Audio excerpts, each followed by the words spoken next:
Hello there, everybody. I'm Sue Johnston. In case you don't know that, I'm a retired counselor and I'm a YouTuber. And I finished my rainforest ranunculus. So I want to be able to show you some of the stitches and things that were involved in creating this top. Sorry for the stern look there. That's my serious focus look. And then I lightened up. Okay, so here we go. Stitches.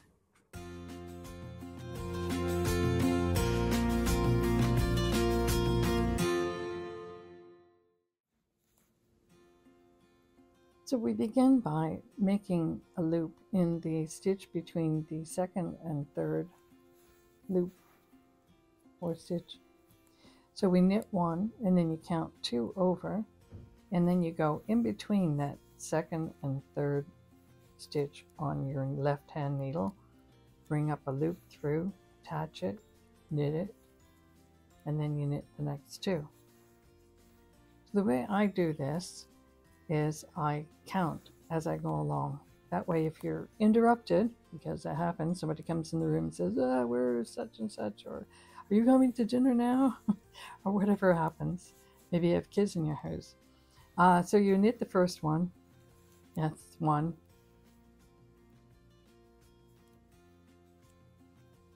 And then I count this as 2, which is the loop. Pull it up through. So that's 2. It's still number 2 stitch. Knit it. 3 and 4. And the reason I do that way, count out like that in my head, is if I get lost and I need to go back and count my stitches, like where am I got disrupted, somebody came, asked for something, I can just go back to my marker and I can count in 4s, and then I know, okay, right, I'm starting a new section, a new set of stitches, let's say. So I go back to 1 between the second and third stitch, pull your needle through, pull up the loop. So that's your number 2. Loop it on. Now you're still knitting it, so that's knit 2. Sometimes I have a little trouble getting things to coordinate. Number 2, and then 3, and then 4. Now it's kind of rudimentary. 1, 2, 3, 4. So once you get into the pattern of that particular row, you just sort of breeze along. You really have to pay attention. Make sure you're getting in between stitch number 2 and 3. As you miss it and you'll mess up the pattern. So that's number 2, number 3, and number 4.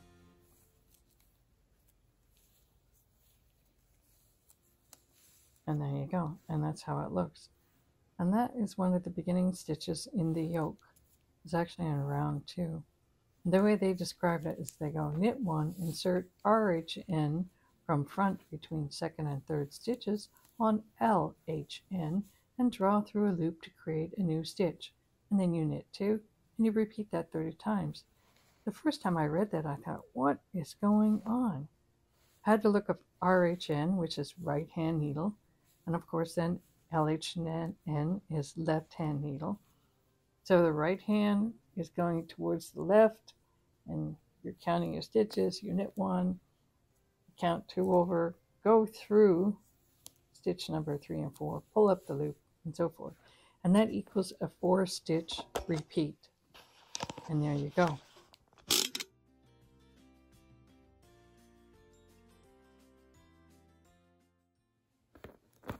In the next section or sequence of stitches, you will start at your marker and you will knit 2 together,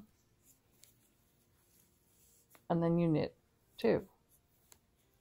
And you can see that knit 2 is just above the post which creates the flower, let's say the ranunculus flower in your work. So you see, you're going to do your knit 2 just above it, and the other 2 posts get pulled together. So it's almost like the first stitch gets pulled in with the threesome there. So it's like picking up your buddy. Come on, let's get along here together. All right, we're going to create a section of 3 now. So basically, you just keep in mind that you're going to knit 2 together, but pay attention to that first stitch because it kind of stands alone from the other 3. And you're basically knitting the 2 together, which is going to join them and create a unit. At least that's how I think about it. I thought it interesting to note that as I've analyzed the pattern and the sequence and the different rows, at some point when you do the, knit 1 and loop up and knit and so forth, and you're creating stitches, you are increasing at that point. So you're going to have an increase in stitches, but then the next row, you are knitting 2 together and knit 2. You're actually decreasing 1 stitch. So at some point you have, let's say, 120 stitches, then you go up to 150, and then you're back down to 120. I mean, that's not the exact numbers, but it's something like that. So when you do this loop up, you're increasing, and the next row always follows with the knit 2 together. Next, we're going to focus on the right lift 1 and how you do that. I don't know about you, but sometimes I have a lot of questions when I'm reading how to do something. So in this case, the instructions say to knit 2, and then you're going to do a right lift 1, which is kind of funny because it's on the left hand needle that you're pulling up the post, but you're using your right hand to do it. So I suppose that's why they call it a right lift 1. It's an RL1. So you knit that, you knit the next one, and that equals 4 stitches. So you're going to, again, be helpful to yourself and count those 4 stitches. I'm just pointing out there the loop. Every knitting has a V to it, which has 2 posts in that V. I'll illustrate that in a second with some pictures. So as I mentioned, all knitting has a V look to it. Every stitch is a V, and there's 2 posts in the V. So when you do the right lift 1, you're picking up that first stitch, first post of the V knitting. Hope that makes sense. Pick up that post and you knit it. A little bit cumbersome sometimes when you're first trying it out, but eventually you get your own sense of rhythm and you're able to sort of pull it up and keep it separate from the previous stitch or the last stitch or the next stitch that you have to do. Don't want to be confusing here, but okay. So you see the post, you pick it up, stretch it up onto the needle, and just kind of keep those 2 separate. You knit that picked up, lift up stitch, and then you knit your final stitch. And that's a sequence of 4. So once again, you can count 1, 2, 3, which is the lifted stitch, and 4, and then you know where you're at. It's good to keep things in order, but whenever I make a mistake, I think to myself, as long as I'm consistent with my mistake, it's a pattern. You might be slightly rearranging the pattern, but at least it's a pattern. In fact, I'm going to show you an inconsistency or a consistent stitch mistake that I made, but it kind of works out for me. Okay, let me show you what I mean. I was examining this sweater again, or this cotton top, and I can see that the diamond pattern is consistent and goes along nicely. And that's the front of the top. And then at some point, this pattern deviates, which means at some point I made a mistake. Now here it comes up. There it is. So you see the diamond pattern, but then this is like a dot and a line, dot and a line. See if I can get something lighter under there or get the light to show through it. Okay, so there's the diamond pattern, and it's consistent across the front, and then it starts to deviate. See how it's deviated? There's the diamond. Now, I don't know how I managed to do that. Obviously, it's something to do with stitch count, and you know what I would do? I would just blame some kind of family interruption on it, because that's usually what happens to me. It throws me off. But this is now a deviation at the back of the top. And I used to say to my daughters, don't worry about how you look so much and what you're wearing. Just try to draw attention to your face. And that way people won't really notice. Now, the other thing is that if they happen to notice the pattern in the front, great. I doubt very much they're going to be talking behind my back. Oh my goodness, she made a mistake back there. That's terrible. Well, don't hire her for knitting. Next is a 5-stitch sequence that's coming up. So you knit one and you count over and insert your needle between the 3rd and 4th stitch and pull up a loop. So that's going to be your 2nd stitch. You knit that, and then you knit the other 3. So 1, 2, 3, 4, 5. 1, 2, 3, 4, 5. Sometimes you have a little difficulty getting that needle inserted between those stitches, but sometimes if you pull down on your work, you can create a little division there and get your needle in. So that loop would be my 2nd stitch, then 3, 4, and 5. And let's do it again. Knit 1, count over, go between the 3rd and the 4th stitches on your needle. Get your needle in through there. Make sure you've got those 3 stitches to the right. Pull up your loop, set it on your needle. So that's now your 2nd stitch. 3, and yeah, I can hear you counting. 4 and 5, and that's your 5-stitch sequence that comes up in the pattern.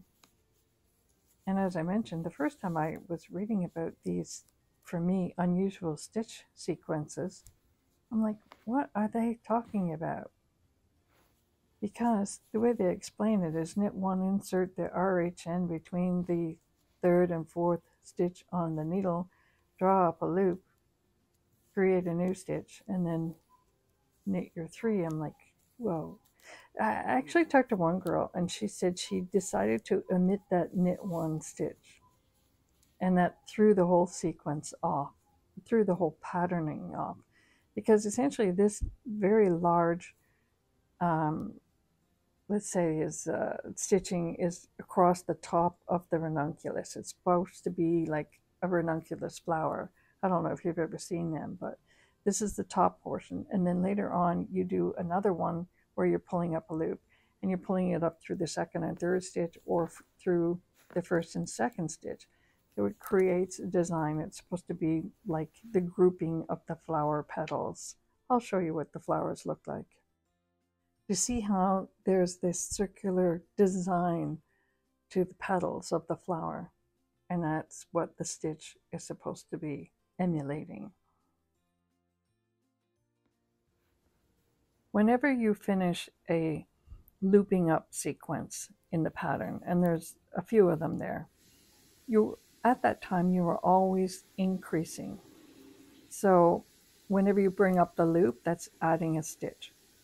That particular row, that sequence, is then followed by a knit 2 together, which brings your stitch count down again. So what happens is you're taking that lone stitch and you're adding it to the group kind of thing. So I'll explain that as this comes up. I'll just finish this stitch here. So there's your lone stitch, okay? And then you're going to add it to the group. That's the knit 2 together.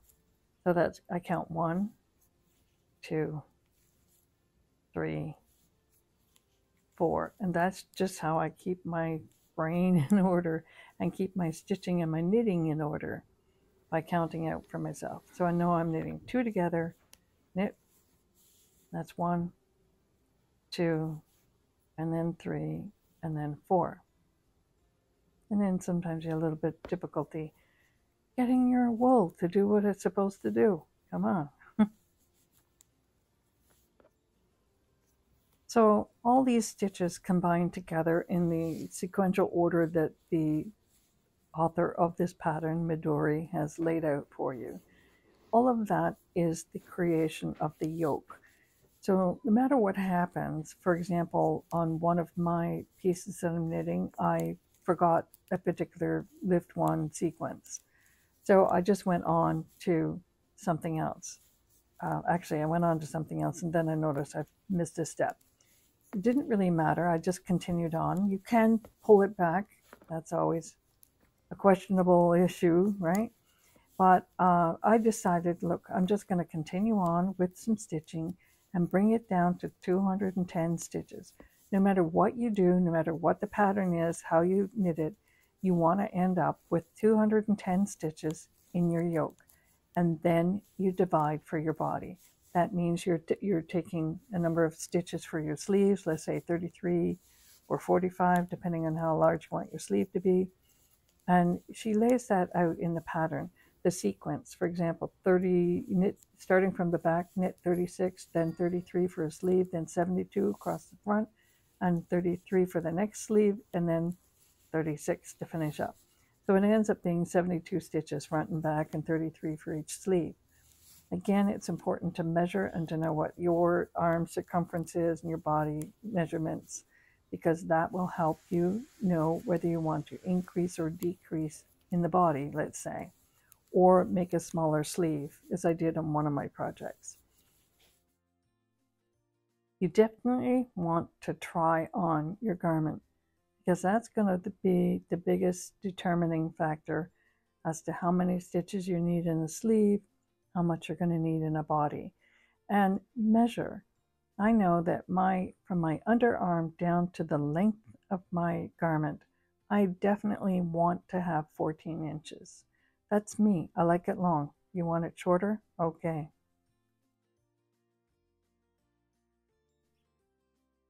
Wait a minute. What was I doing there?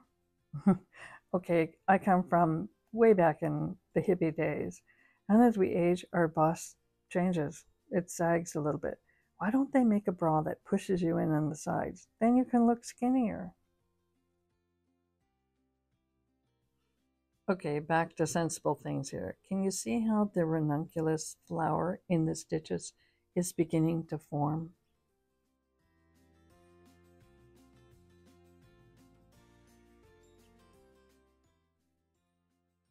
Starting at your marker, you bring your yarn forward to purl, and you purl the first stitch.